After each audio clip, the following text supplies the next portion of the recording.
ಇದೇನೀಗ ನಾನು ರಸ್ತೆ ತೋರಿಸಿದ್ದೀನಿ ನಿಮಗೆ. ಹೈವೇ ನೋಡಿ ಬಸ್ ಹೋಗ್ತಾಯಿದ್ದೆಲ್ಲ ಅದೇ ಹೈವೇ. ಈ ಹೈವೇ ನಮಗೆ ಕೇವಲ ನೋಡಿ 100 ಮೀಟ್ರ್ ಇದೆ ಹೈವೇ.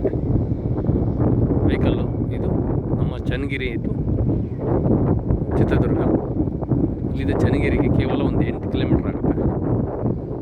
ಇಲ್ಲಿ ಸುಂದರವಾದಂಥ ತೋಟಗಳು, ತುಂಬ ಒಳ್ಳೆ ತೋಟಗಳು, ಭಾಳ ಚೆನ್ನಾಗಿದೆ ತೋಟ ಕಂಪ್ಲೀಟಾಗಿ. ಇದು ನಮಗೆ ರಸ್ತೆ ಆಯಿತು. ಈ ರಸ್ತೆಯಿಂದ ಒಳಗಡೆ ಬಂದ ಮೇಲೆ ನಾವು ಸೀದಾ ಈ ವೆಹಿಕಲ್ಲು ಇಲ್ಲಿಂದ ನಾವು ಒಳಗಡೆ ಹೋಗ್ತೀವಿ. ಅಲ್ಲಿಂದ ಏನು ರಸ್ತೆಯಿಂದ ಒಳಗಡೆ ಬರ್ತೀವಿ, ಇದು ನಮಗೆ ದಾರಿ ಹಾಕಿ ನಮಗೆ ಇಲ್ಲಿಂದ ಒಂದು 12 ಅಡಿ ರಸ್ತೆ ಸಿಗುತ್ತೆ ಒಳಗಡೆ ಎಂಟ್ರಿಗೆ. ಇದೇ ಜಮೀನಲ್ಲಿ ನಮಗೆ ರಸ್ತೆ ಸಿಗುತ್ತೆ. ನಂತರ ಇದೇ ಜಮೀನು ಕಂಪ್ಲೀಟಾಗಿ ನಮಗೆ ಅಲ್ಲಿಂದ ರಸ್ತೆ ಬರುತ್ತೆ 12 ಅಡಿ ಒಳಗಡೆಗೆ.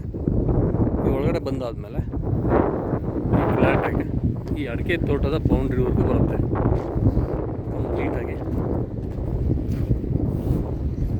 ಈ ಅಡಿಕೆ ಗಿಡ ತುಂಬ ಚೆನ್ನಾಗಿ ಬಂದಿದೆ, ಯಾಕಂದರೆ ಇಲ್ಲಿ ಸಾಯಿಲ್ ಚೆನ್ನಾಗಿರೋದ್ರಿಂದ ಅಡಿಕೆ ಗಿಡನ ತುಂಬ ಚೆನ್ನಾಗಿ ಕೇರ್ ಮಾಡಿದ್ದಾರೆ. ಈ ಫ್ಲ್ಯಾಟ್ ಇಲ್ಲಿಂದ ಮತ್ತು ಇದಕ್ಕೆ ಕೆಳಗಡೆನೂ ಸ್ಟೆಪ್ ಬರುತ್ತೆ. ಆ ಕಡೆ ಏನು ತೆಂಗಿನ ತೋಟ ಇದೆಯೋ ಅದ್ರ ಬಾರ್ಡ್ರ್ವರೆಗೂ ಬರುತ್ತೆ ಕಂಪ್ಲೀಟಾಗಿ. ಅಲ್ಲಿ ಆ ಬಾರ್ಡ್ರ್ವರೆಗೂ ಬರುತ್ತೆ ಇದು ಜಮೀನು.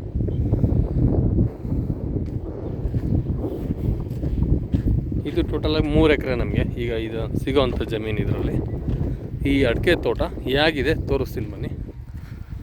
ಭಾಳ ಅಂದರೆ ಭಾಳ ಇಷ್ಟ ಆಗಿಬಿಟ್ಟಿದೆ ನನಗೆ ಈ ತೋಟ. ನೋಡಿ ಎಷ್ಟು ಚೆನ್ನಾಗಿದೆ ಅಡಿಕೆ. ಇಲ್ಲಿ ನೀರು ಸೋರ್ಸ್ ಚೆನ್ನಾಗಿರೋದ್ರಿಂದ ಅಡಿಕೆ ತೋಟ ತುಂಬ ಚೆನ್ನಾಗಿ ಬಂದಿದೆ. ಈ ಥರ ಇದೆ. ಅಡಿಕೆ ತೋಟ ಚೆನ್ನಾಗಿ ಬಂದಿದೆ. ಇಲ್ಲಿ ನೀರು ಚೆನ್ನಾಗಿದೆ, ನೀರು ಒಳ್ಳೆ ಬೀಳುತ್ತೆ, ಮಣ್ಣು ತುಂಬ ಚೆನ್ನಾಗಿದೆ. ಇಷ್ಟೆಲ್ಲ ಹಸಿರಿರೋ ಕಾರಣ ತೋಟ ಚೆನ್ನಾಗಿರೋದ್ರಿಂದನೇ ಎಲ್ಲ ಹಸಿರಿರೋದಕ್ಕಾಗುತ್ತೆ. ಮತ್ತು ಇಲ್ಲೆಲ್ಲ ವಾಟರ್ ಸೋರ್ಸ್ ಚೆನ್ನಾಗಿದೆ. ಇಲ್ಲಿ ಏನು ಮಾಡಿದ್ದಾರೆ ಅಂದರೆ ಒಂದು ತೊಟ್ಟಿ ಮಾಡಿದ್ದಾರೆ. ಅದಕ್ಕೆ ಆ ತೊಟ್ಟಿಗೆ ಒಂದು ಮೋಟ್ರ್ ಹಾಕ್ಕೊಂಡು ಬೋರಿಂದ ತೊಟ್ಟಿಗೆ ಹಾಕ್ಕೊಂತಾರೆ ನೀರು. ತೊಟ್ಟಿಯಿಂದ ಒಂದೇ ಸರ ಇದಕ್ಕೆಲ್ಲ ಸಪ್ಲೈ ಕೊಡ್ತಾರೆ ನೀರು. ಎಲ್ಲ ಡ್ರಿಪ್ ಸಿಸ್ಟಮು. ಒಂದು ಅಡಿಕೆ ಗಿಡ ಇದರಲ್ಲಿ ಚೆನ್ನಾಗಿಲ್ಲ ಅನ್ನೋ ಥರ ಇಲ್ಲ, ಒಳ್ಳೆ ಸ್ಟ್ರೆಂತು.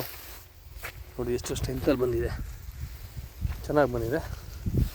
ಇವರಲ್ಲಿ ತೊಟ್ಟಿ ಮಾಡಿಕೊಂಡು ನೀರನ್ನ ಸ್ಟೋರ್ ಮಾಡ್ಕೊತಾರೆ.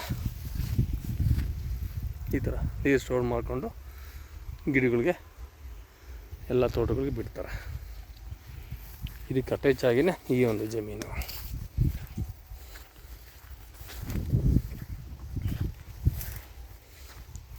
ಇದೇ ಜಮೀನು ಅಷ್ಟು ಕೆಳಗಡೆವರೆಗೂ ಬರುತ್ತೆ. ಇದಕ್ಕೆ ಅಟ್ಯಾಚ್ ಆಗಿ 3 ಎಕರೆ ಹೈವೇ ನಿಯರ್ ಇದೆ. ರಸ್ತೆಗೇನೂ ಸಮಸ್ಯೆ ಇಲ್ಲ.